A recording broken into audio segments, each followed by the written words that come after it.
The following program is rated PG and may contain scenes of violence, nudity, coarse language, and mature subject matter. Viewer discretion is advised.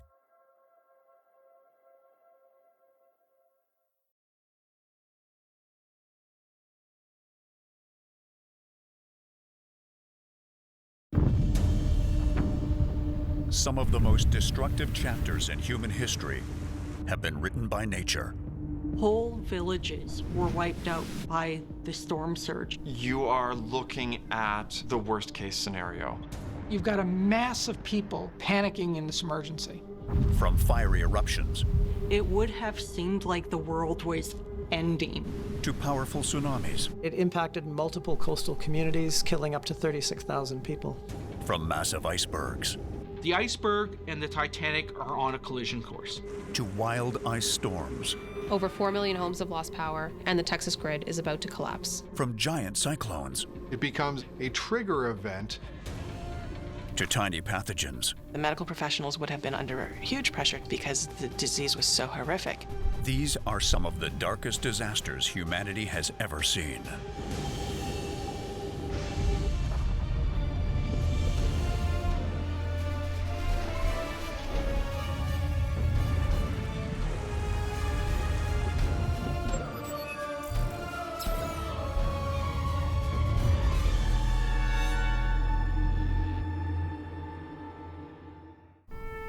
Mid-February 2021, Houston, Texas. This is oil and cattle country. Big, bold, and proudly independent. But as millions of Houston citizens go about their daily lives, their world is about to change dramatically. Texas is used to very hot temperatures. I have been in Amarillo and it was 35 degrees in the shade. They're not building for freezing temperatures. They're building their grid to handle air conditioners. Texas is so far south, it rarely feels the sting of the cold air at the top of the world. The polar vortex is that area just north of the jet stream that just sort of circles around. But as that cold air moves down south, it modifies. The frigid air of February typically warms up to an average of 12 degrees Celsius by the time it hits northern Texas. Getting close to zero, getting below that freezing point, that's a very cold day for Texas. On February 14th, 2021, the mercury dropped to -2 degrees Celsius in Houston and an unprecedented -12 in Dallas. Even though these temperatures don't seem that extreme, it's not the norm for Texas. And we build our homes for the climate that they're in. So the people in Texas got very cold. With temperatures plummeting past anything Texans know, they turn the thermostat up. Magnify that across the entire state. With each home that's turning up the heat, that's increasing the demand on the grid. Troubles for Texas are just beginning. Meteorologists were watching a storm brewing in the northwest. All of Texas was under a winter storm warning. Your expectations in the winter are based on what's happened before. But if you're in a place where there isn't much snow or any snow at all, people aren't used to it. They don't know what to do. From the morning to the afternoon, Texas was battered with frozen rain, sleet, and snow.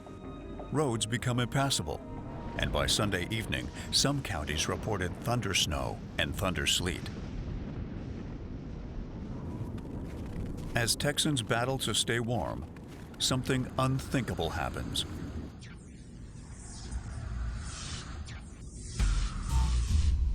Over 4 million homes have lost power. Cities are going entirely dark, and the Texas grid is about to collapse.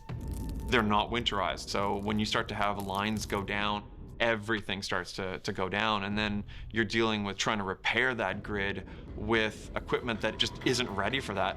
Over 4 million households lose power. Entire cities go dark. We tend to take electricity for granted. If the lights were to go out right now, it would be an annoyance. What if the power didn't come back on? What went from somewhat concerning is now truly frightening. Over time, other pieces of infrastructure, like water, might be affected. And that is what unfortunately happened in Texas during this event. 14 million people lost water that day. So this is what happens in Texas when the water freezes. Water is a basic need. So if all of a sudden you have millions upon millions of customers without water, you've just triggered a huge humanitarian crisis. And that's why there's a run on the supermarkets and everything gets emptied off the shelves. People aren't prepared. Now they're trying to prepare and over-prepare and hoard for it. But how do you prepare for something that's going to drop so much snow in an area where that never happens? You can't. Here's the view out my back door, and this is day 2. Luckily, the grid was damaged, not destroyed. But millions in Texas went without power, and therefore heat, for 1 week, waiting on a difficult reboot process known as a black start. Black start is starting from a blackout condition where you have zero power, but because of the complexity and different components, it has to be carried out in a very methodical, particular way so as not to cause further significant damage to the critical equipment and infrastructure that comprise the grid. In the meantime, the suffering mounts. You've also lost your ability to go and withdraw money from a bank or ATM machine. Gas stations require electricity for you to be able to operate pumps. If you don't have a full tank of gas, what happens if you have a personal emergency? The 2021 Texas energy crisis became the most expensive disaster in Texas history. The storm and ensuing blackout cost Texas at least 246 lives and over $100 billion. Nobody even has winter coats in some of those areas. They haven't got plows. We're talking about a disaster that's exacerbated by where they are. One of the hardest hit places in Texas was the major city of Houston. Houston has a certain level of preparedness for disasters, mostly focused on what it knows, hurricanes and flooding. But Houston is really not prepared for cold weather events. Many of the deaths were a result of using fires, gas generators, or even barbecues to heat up homes. People bring indoors a portable camping stove. There's a risk of carbon monoxide. You will not be able to see it. You will not be able to smell it. There were thousands of fire calls. The Houston Fire Department was at 3 times the fire department's capacity.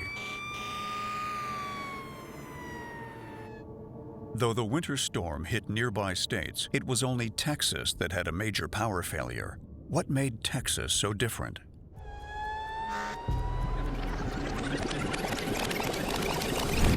To understand why the grid failed, we need to go back to the foundation of the grid itself. In North America, we've got 3 major grid systems, and Texas operates on an independent system called ERCOT. ERCOT, the Electric Reliability Council of Texas, is a private and independent system. To understand the scale of this disaster, you have to understand the Texas electric grid system. And essentially, Texas has decided to not connect to the national grid. It doesn't have to depend on others to supply its electricity. It doesn't have to send its electricity outside its own borders. But during times of need, there's no way to actually import electricity. Electricity cannot be stored in large quantities. That means that when you have a really strong demand for electricity, it can create significant problems. Texas opted out of the big grid 100 years ago. The Lone Star State chose to go it alone with no federal oversight to their power grid. This go-it-alone stance had dire consequences. For other parts of North America, electricity can be moved to the area that's experiencing higher demand. The situation can be balanced somewhat. With no way to import power, ERCOT was forced to choose another tactic: load shedding. Where you have a limited amount of power, load shedding involves making those critical decisions of where you're going to direct that power and which loads you're going to drop. What you're going to see stay on are things like critical infrastructure. A similar tactic was the use of rolling blackouts. A rolling blackout is kind of a last resort. It's a set schedule where some areas will maintain power before it moves to other areas. So it's kind of a wave. At least you get a window of time in which you have electricity. Despite ERCOT's best efforts, the grid still failed. What went wrong? During an emergency, the more redundancies you have in a system, the better off you're going to be. But Texas does have this redundancy. Its sources of electricity generation include 24% coal, 9% nuclear, and about 16% wind power. Despite this diverse energy portfolio, in the early days of the disaster, wind power became the primary source that was blamed. But the biggest player in Texas's power generation is natural gas at 42%, and no source failed as catastrophically as gas. The entire system, from pipes to plants, could not withstand the elements. The fact that they all failed at once is something important to keep in mind as well. So what actually went wrong here? It's the lack of winterization. Because they're so focused on their hurricane and flood risk, it's really quite a rational response to downplay the potential of a winter storm, because you know that may only happen once every 10 years or every 15 years, whereas hurricanes are affecting Texas almost on an annual basis. The Texas event itself was sort of a wake-up call to say, we need to build more resilience into the systems that keep us alive. But despite calls to change the Texas power grid, almost nothing has been done. Texas is looking at another event like this. With climate change alone, we're seeing more significant, more severe events, whether you're talking about heat waves or whether you're talking about ice storms. You're not ready. They're not ready. In February 2022, a weak winter storm hit the state and took out 12% of its gas capacity.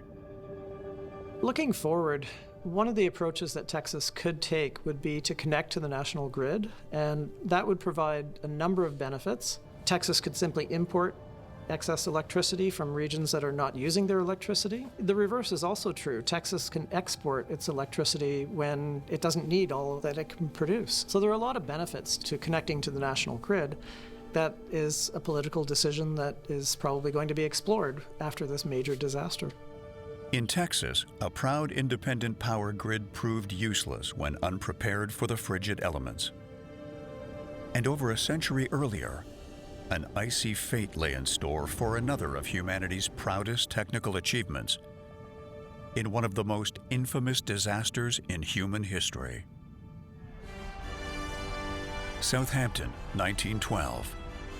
The largest ship ever constructed is about to embark on its maiden journey.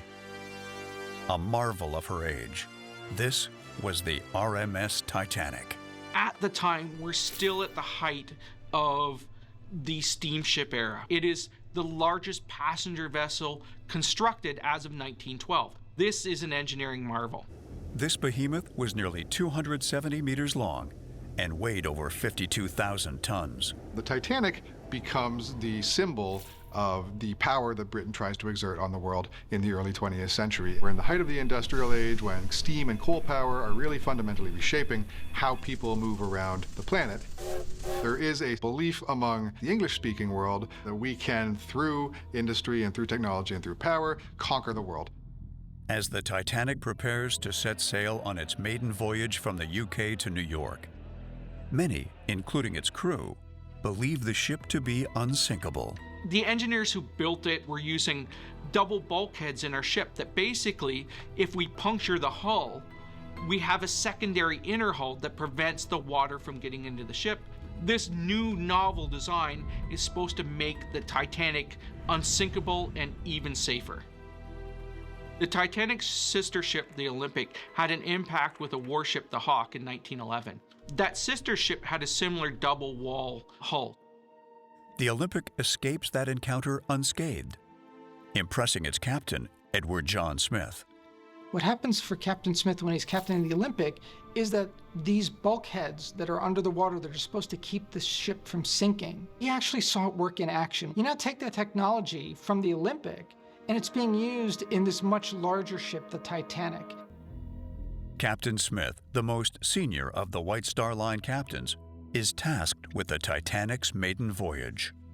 He gets to interact socially with people he normally would never get to interact with. And you could imagine how that's enticing to him. So he spends more time wining and dining and going to these social events because everything should be handled below him. Throughout the operation of the ship, we see a lot of failures across a broad spectrum of areas that should have been more effectively secured. The chain of command, who was in charge, when, where were they supposed to be, and why were they not in the locations where they should have been. All of these were gaps that, when they aligned perfectly, created, unfortunately, the perfect catastrophe. The Titanic had a number of issues getting out of port when it was first launched, which kind of was foreshadowing what was to come. When the Titanic's leaving Southampton, it's displacing massive amounts of water, and it actually starts to drag the other ships in the harbor with it. So we have a ship that is actually so huge, it's affecting how all the ships in the harbor itself behave. Joining the crew on their maiden voyage were 1,317 passengers, over half in third class. On April 11, 1912, the Titanic raised anchor and headed west. The ship sailed for a day without incident. Everything seemed to be going well on this magnificent ship's maiden voyage. Then, a distressed lookout spotted something in the distance. In April, we have a lot of icebergs breaking off from the ice sheets in the northern Atlantic, and these icebergs float south. In 1912, we don't have radar. We have to try and find icebergs visually. The Titanic did in fact receive warning about the large and unusual ice field ahead from the SS Californian many hours earlier. Captain Smith and the crew of the Titanic, in pursuit of their record-setting Atlantic crossing, did not heed the warnings given them by the Californian about the ice flows ahead.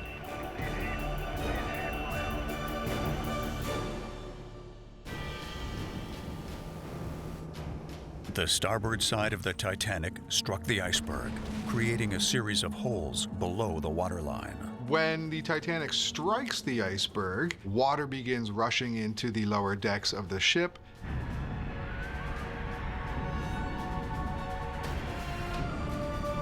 Despite this emergency, there should have been ample time to evacuate everyone from the ship. It's a matter of about 2.5 hours from the impact to the final sinking of the Titanic.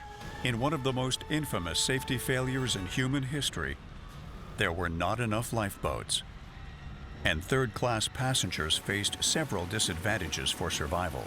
There's two real classes of passengers.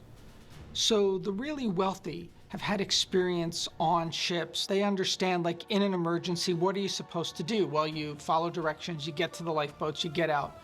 But then when we look at the majority of the people on the ship, the third-class passengers, most of them had never really been on a cruise across the Atlantic ever in their lives. They had no idea what to expect. This was all new to them.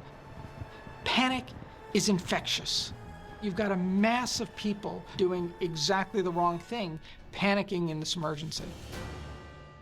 The lifeboats are available to those who can get to them first. Those who can get to them first are the first-class passengers who are on the upper decks of the ship. The third-class passengers, on the other hand, these are the working poor. Many of them are trapped in rapidly flooding lower deck hallways. Attempting to make use of the limited lifeboats that they had, they prioritized the lives of the upper class. It was long believed the ship sank in one piece, but the discovery of the wreck many years later revealed that the ship had broken fully in two. All remaining passengers and crew were immersed in lethally cold water with a temperature of -2 degrees Celsius. For hours, the survivors of the Titanic waited for help. Relief finally appeared at 4 a.m. when the RMS Carpathia arrived at the scene in response to Titanic's earlier distress calls. When Carpathia's captain arrived on the scene, he described it as an ice field. This area of the ocean is now known as Iceberg Alley. To understand this disaster, we must go back thousands of years, when these icebergs were formed. The most likely origin of the iceberg that sunk the Titanic was the Greenland ice sheets. Snowfall that lands on Greenland on an annual basis piles up in layers, and when the weight is enough to compact that snow into ice layers, that's when we call it a glacier. The ice then begins to crack and fall off in large chunks that we then call icebergs. By the summer of 1909, the iceberg broke off and began floating south towards infamy. Around 1910, it caught the Labrador Current, which carries freezing water south. Only 1% of Northern Hemisphere icebergs survive the Gulf Stream zone, but this iceberg did. The iceberg that the Titanic struck was massive. Eyewitnesses claimed it was roughly 3 kilometers long by 30 meters in height. So why didn't the crew of the Titanic spot this 1.5 million tons of ice before it was too late? Accounts from the Titanic suggested that the lookouts, whose only purpose was to watch for icebergs in this iceberg alley, actually missed a 3-kilometer long iceberg. And the explanation for that is essentially that there was an optical trick or an optical illusion where light was bending around the iceberg and essentially providing a cloak of invisibility. These can be really big pieces of ice. They kind of create their own microclimate.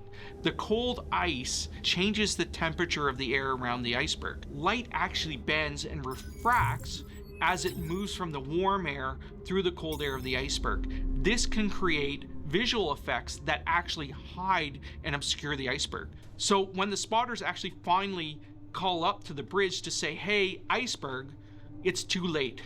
The iceberg and the Titanic are on a collision course.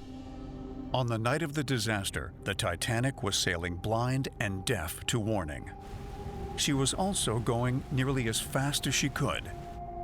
Did Captain Smith's sense of invulnerability seal their fate? While under perfect circumstances, the Titanic may have survived its collision with the iceberg, there were other factors at play. Prior to this encounter with the iceberg, the Titanic had a number of problems which were unbeknownst to many of the people on the ship. The Titanic, like the vast majority of ships of the time, used coal as the fuel to power the ship. This coal was stored adjacent to the double hull. It was in intimate contact with the system that was supposed to prevent the Titanic from being able to be sunk. During the first part of the maiden voyage of the Titanic, a fire started in one of the coal storage bins. Unfortunately, this fire raged for many days and was essentially out of control. When coal burns, it burns very hot, much hotter than other fuels, and it has the potential to weaken steel. So as we're moving into the collision with the iceberg, the double hull of the Titanic became weakened by the fire. Because of that weakened interior wall, the iceberg actually punctured through both layers. In the aftermath of the sinking of the Titanic, both the Americans and British held hearings into the accident. Perhaps the biggest single factor in what happened on the Titanic was the fire. If we didn't have the fire, the inner hull wouldn't have been compromised, and we probably wouldn't have had this event. The spotters, they're really handcuffed in seeing this large iceberg. In the years that follow, we develop radar, and really icebergs ceased to be a problem. So the advent of radar would also have prevented this event. The Titanic disaster led to major changes in maritime regulations. New safety mandates included sufficient lifeboats and updated radio equipment and protocols. An international ice patrol was set up to monitor the presence of icebergs in the North Atlantic, and maritime safety regulations were harmonized through the International Safety of Life at Sea, SOLAS. The first time the rule is written, it's written in blood and then inked over a little bit later. Many of the outcomes from the hearings that we heard about lifeboats, for example, are the result of having experienced the catastrophe of the Titanic. The Titanic retains an outsized place in our imagination. When we think of the romance of the golden age of sail, the Titanic is an end to that. The sinking of the unsinkable ship breaks the dream for many who truly believed that with enough sail, with enough power, with enough steel, we could conquer the ocean. An icy tragedy at sea marked the dawn of new global safety standards. Half a century later, warm ocean water would rise up to expose the vulnerability of a nation. November 11, 1970. The merchant vessel Mahajamitra has left Calcutta, headed for Kuwait with a cargo of jute, tea, and steel. As the ship heads further into the Bay of Bengal, a storm is brewing just south of them. The next day, November 12th, Mahajamitra makes contact with the storm, which batters the ship with high winds and brutal waves. The conditions that this ship would have experienced are probably unlike anything most of us have dealt with. When you have a tropical cyclone, they're at their strongest when they're out over the ocean. There's no friction out there. 200-kilometer-an-hour winds can really get some giant waves going. Any ship that's caught out in a cyclone like that is in for one heck of a ride. And you have to be very, very cognizant of keeping that ship driving forward into the waves, because if it loses power, can't maneuver anymore, it's very quickly going to get broadside to those waves, and the ship's just going to roll and go down like that. 50 crew members would vanish in the wind and waves, taken by the storm and never to be seen again. After the Mahajamitra went missing, the storm continued to travel north, directly to the shores of East Pakistan, one of the most densely populated regions of the world. A tropical cyclone is called a hurricane in the Atlantic and a typhoon in the Pacific. It refers to a storm system that forms as a low-pressure system over warm tropical waters. This was a cyclone, a hazard that is normally forewarned. For the people who actually experienced this one, though, it came without warning. And in fact, if you read the survivor accounts of it, they saw the storm on the horizon. They were expecting it to be a bad storm, but nothing like they experienced. On November 12th, the cyclone makes landfall in East Pakistan. The storm brings high winds and a devastating 10-meter-high storm surge. In the case of this particular cyclone, we found ourselves with a population that was very unprepared, especially for these communities where they were geographically located. The infrastructure that they really didn't have access to is very simple structures that were not designed to withstand this type of event. And so really the people who found themselves in the path of this event never stood a chance. The Bola cyclone had a 46% mortality rate in some areas like the Bola district. There were 77,000 deaths in that province alone. Whole villages were wiped out by the storm surge. As the cyclone approaches shore, all of that water that's displaced is pushed out in front and causes significant flooding. It picks up building materials, animals, broken glass. All of that is now in the water with any people who are unfortunate to be in there too. It was not only the storm surge that was deadly.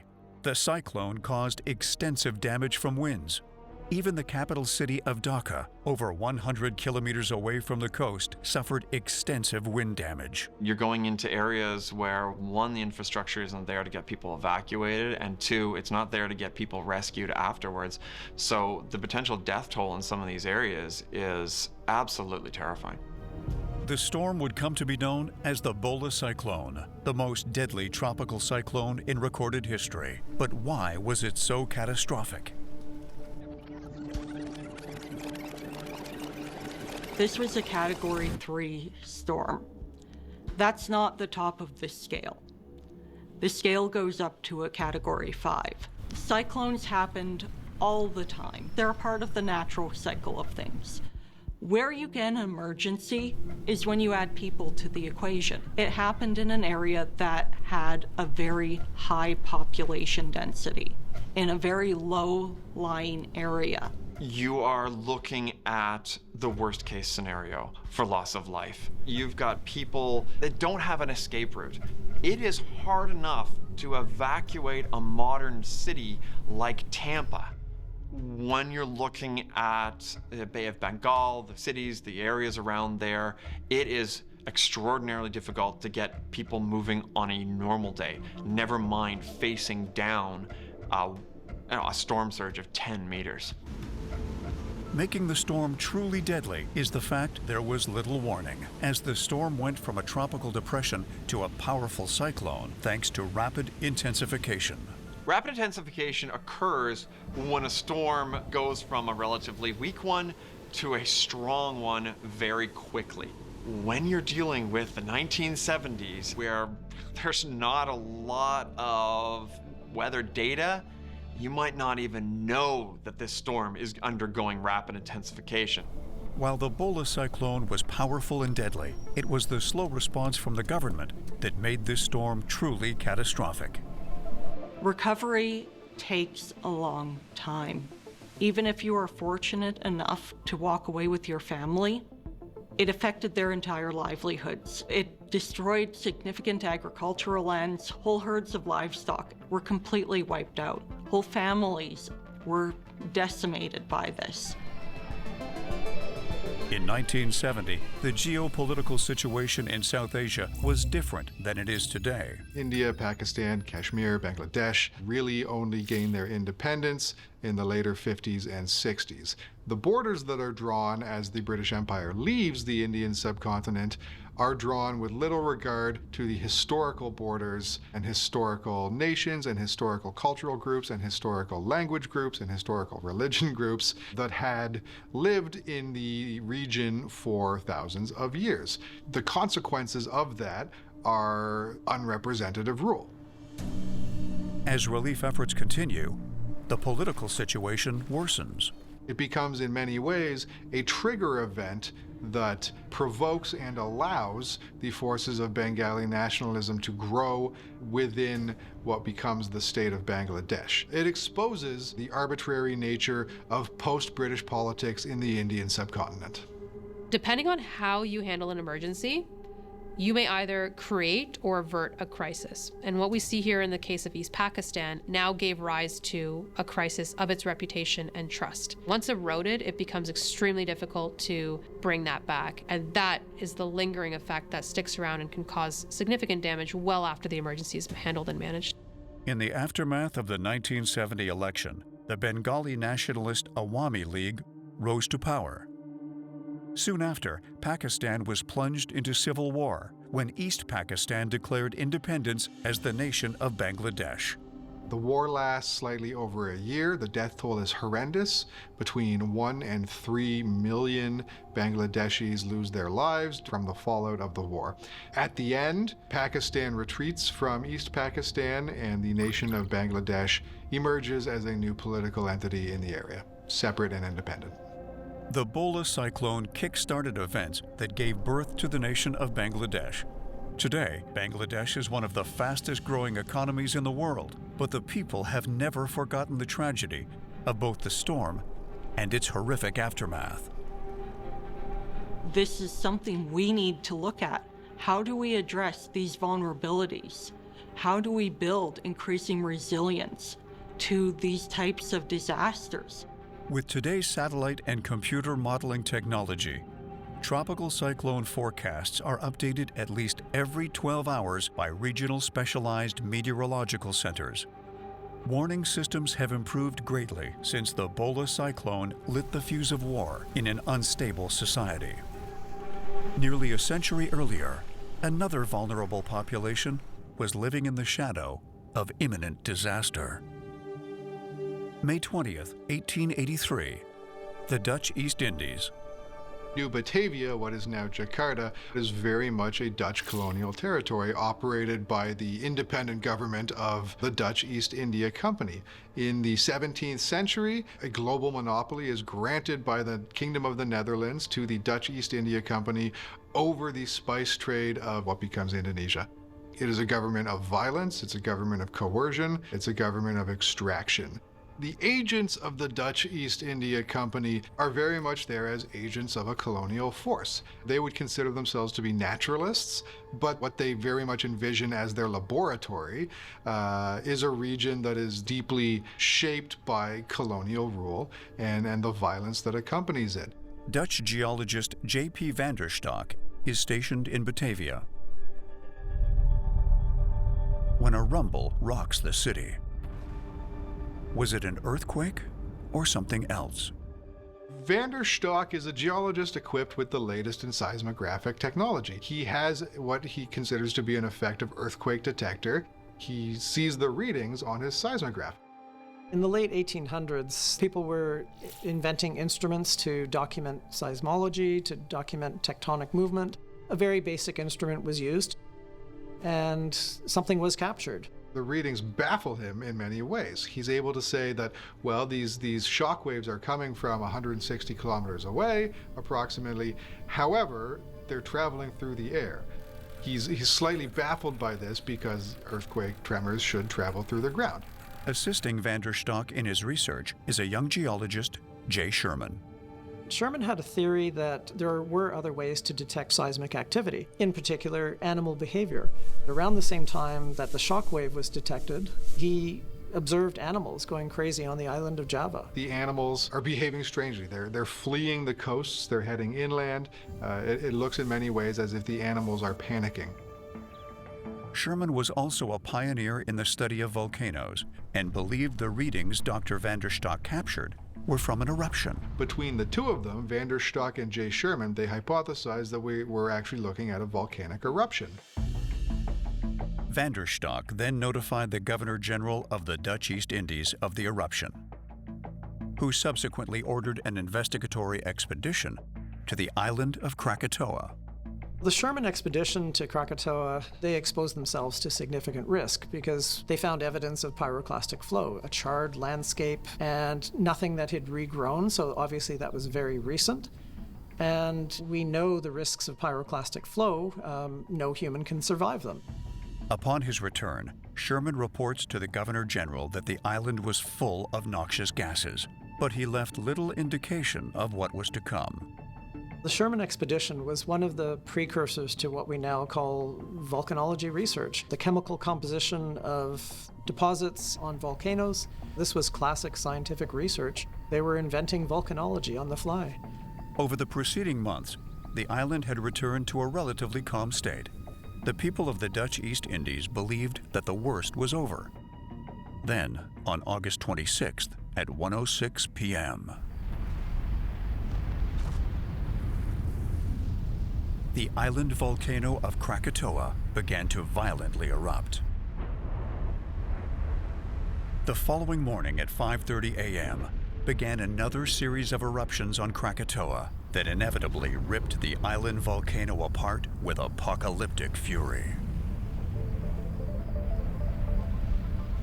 The destruction was immense. Nearly 2/3 of the island was obliterated.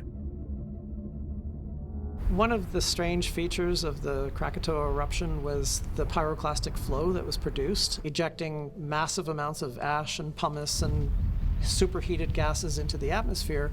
All of that material is heavier than air, so eventually it begins to collapse and flow downwards. A pyroclastic flow races down the volcano hillside, tens of meters per second. There's no chance you'll be able to outrace it, and it consumes everything in its path.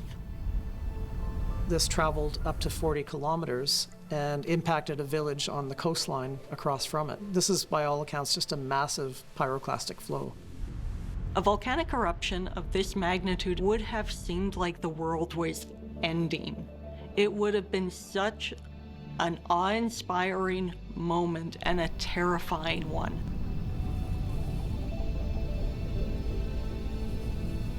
Day would have been night. Meanwhile, the ground itself would have been shaking.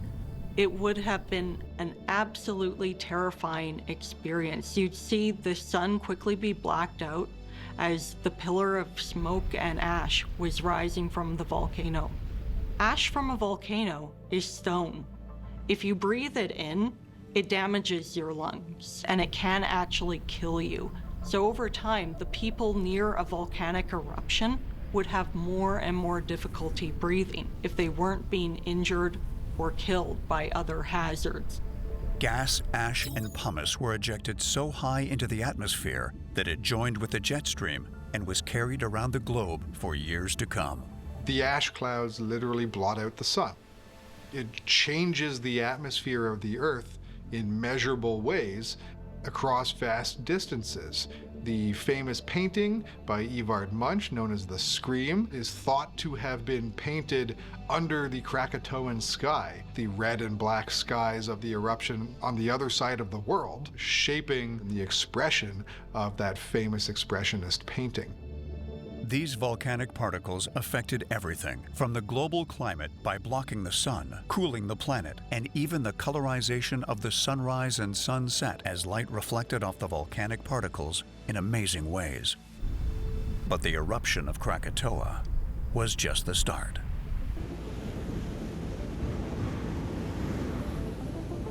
It ejected the material into the surrounding sea, which is a fairly shallow sea of 20 to 35 meters in depth. And it produced a tsunami that was so large that sea drained completely for a period of time, 20 to 30 minutes. It was empty ocean bottom. The force of the eruption displaced a significant volume of water. That water had to go somewhere. 36,000 people tragically lost their lives in the tsunami that followed. The power of the tsunami would be felt all across the Dutch East Indies. 3/4 of the island exploded into the atmosphere or into the surrounding ocean. So that's one way to measure the explosive power of that eruption. The second was the sound that was produced. To this day, it's one of the loudest single noises ever reported that people heard 3 to 4 to 5,000 kilometers away. The explosion of Krakatoa at 10:02 a.m., August 27, 1883, was the loudest sound ever heard by modern humans.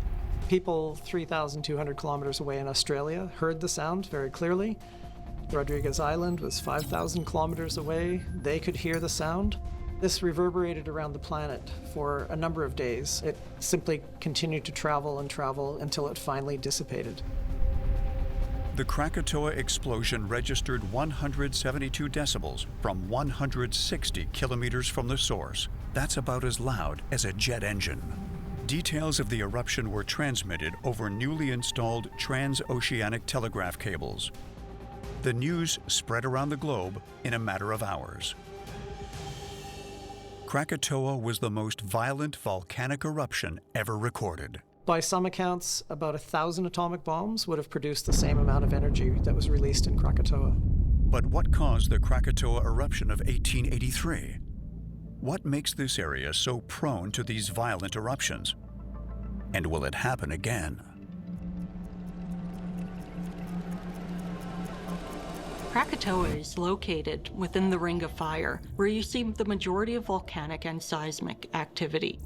It is located in an area where it had the ability to trigger the tsunami. Had it occurred inland, we might have seen a different outcome. Not only was Krakatoa on the Ring of Fire, it was also situated atop a subduction plate, where two tectonic plates converge. These areas are systematically unstable and perfect for creating volcanoes like Krakatoa. Under the Earth, superheated magma entered the chamber, mixing with cooler magma and melting the surrounding rock, releasing more gases and building pressure inside the volcano. After Krakatoa exploded, so too did the science of volcanology, with the very fires of creation igniting the flame of knowledge. The British Royal Society take it upon themselves to advance the science of volcanology in order to be able to stave off future eruptions and to prevent the massive destruction of Krakatoa from happening again. With today's technology, it is unlikely that an event such as Krakatoa will take us by surprise.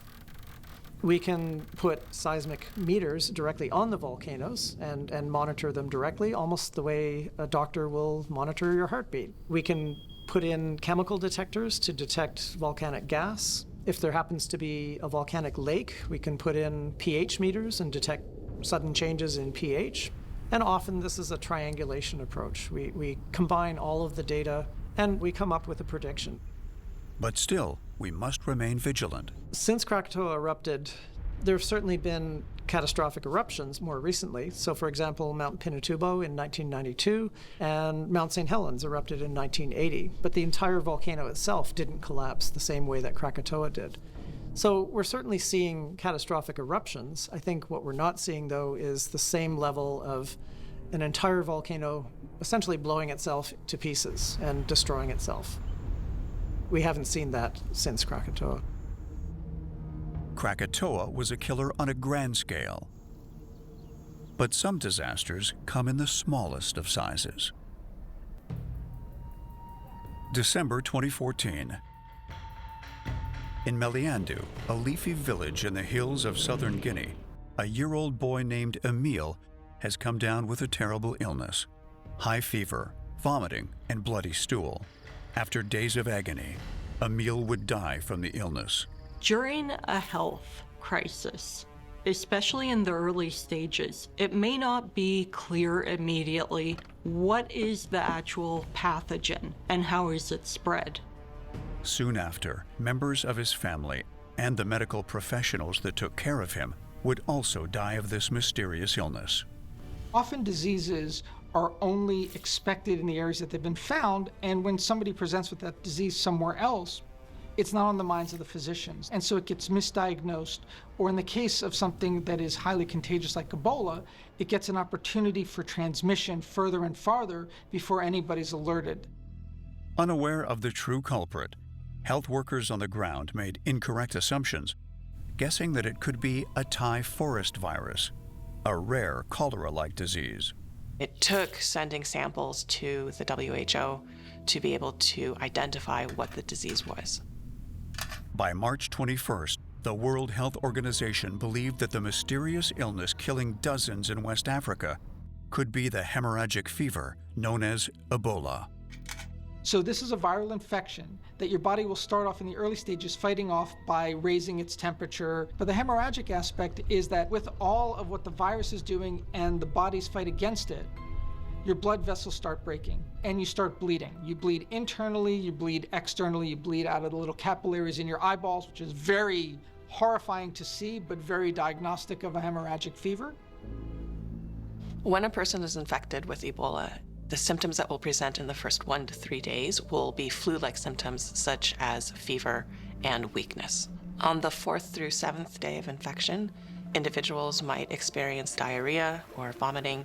From days 8 to 10, you start having external bleeding. Whenever there is a novel disease, medical professions are going to be under huge pressure to try and identify it.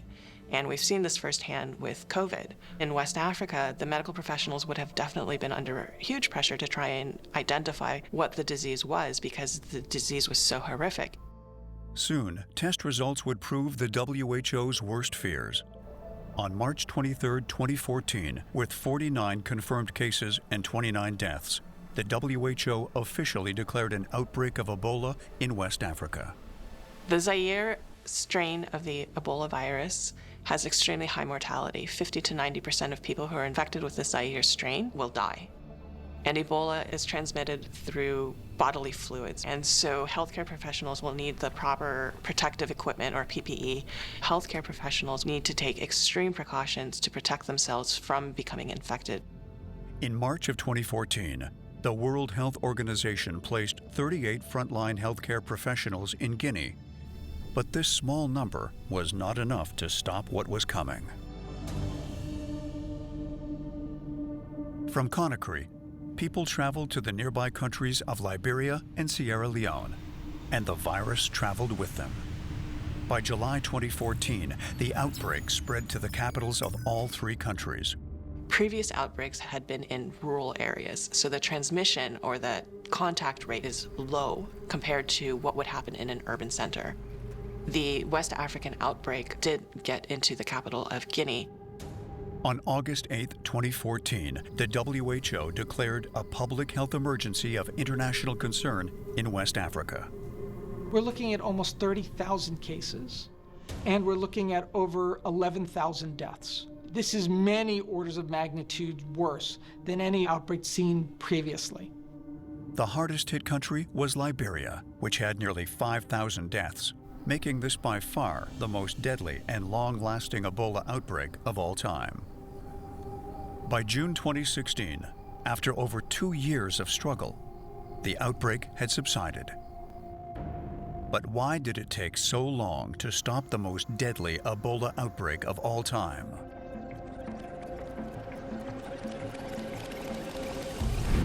Delayed diagnostics allowed the disease to spread. But it was human behavior that made it such a challenge to get under control. Superspreader events can be any of these major social events where you bring a lot of people together in a small space for a short period of time. It can be a wedding, it can be a funeral, it can be a music concert. In West Africa, as people were dying with Ebola, then through the normal cultural funeral rites, you need to bring people together for the funeral. Government and advocacy groups alike broadcast the message that Ebola was spread through contact with vomit, feces, and blood, and that bodies remained highly contagious after death. But communities often continued to wash the bodies of the dead, a step considered essential to a dignified burial and a contented afterlife. It's very easy to say, well, it's a time of disaster, we have to waive these practices. But what does that do to the family members who you've essentially just said do not get to say goodbye? That's not a good approach to it, because that can cause severe psychological harm. Funerals and other public events contributed to the spread, and any attempts to restrict such activity clashed with human nature and public trust. Now, the political turmoil in countries such as Liberia and Sierra Leone has been tumultuous. This means that public trust in authority figures such as government has been eroded. Not having that trust resulted in family members not coming forward. If you were afraid that your family members weren't going to receive proper care and were going to be taken away from you, it's perfectly understandable. But that shows why we need to make sure that that level of trust is built up before a disaster occurs. But with rampant mistrust, how did local authorities and international organizations stop Ebola? When there is an outbreak of something like Ebola, a centralized response is often key in mitigating the effects of the disease spread. So the goal is to find a way to educate. Proper hygiene protocols must be in place. Another step taken was contact tracing. New infections were logged and tracked thanks to the efforts of international and local healthcare professionals. The 2014 outbreak provided some new insights into the treatment of Ebola specifically. Medical professionals found out that rehydration with electrolytes improves survivability and recovery rates. Start drinking the electrolytes, getting the IVs in, keep your liquid volume up, your blood volume up, and hopefully beat out the virus. And that's how you survive. The other types of treatments are actually a lot more recent than anything else, and that's using monoclonal antibodies, which are basically hiring mercenary troops from outside and injecting them into you, so that instead of it being your own immune system fighting Ebola, which is weakened, we're actually bringing in fresh antibodies to fight off Ebola on your behalf. But that's really expensive, it's only very recent, and so only the elite would get access to that type of treatment. The management of health crises are only as effective as management of our local and global societies. Humans are funny creatures. We like to think that we're very rational, but what happens time and time again is that when an authority tells you something, you don't quite believe it. And it's only when it comes into the community and you see or you know somebody who, got sick and died 12 days later, that's when it starts coming true and you start saying, okay, I have to take this seriously. From the smallest viruses to the biggest storm systems, natural disasters are a threat that cannot be ignored. While humanity may make mistakes, Mother Nature will always remind us of who is really in charge. Humanity must remain vigilant as it takes up the ever-evolving task of mapping disaster.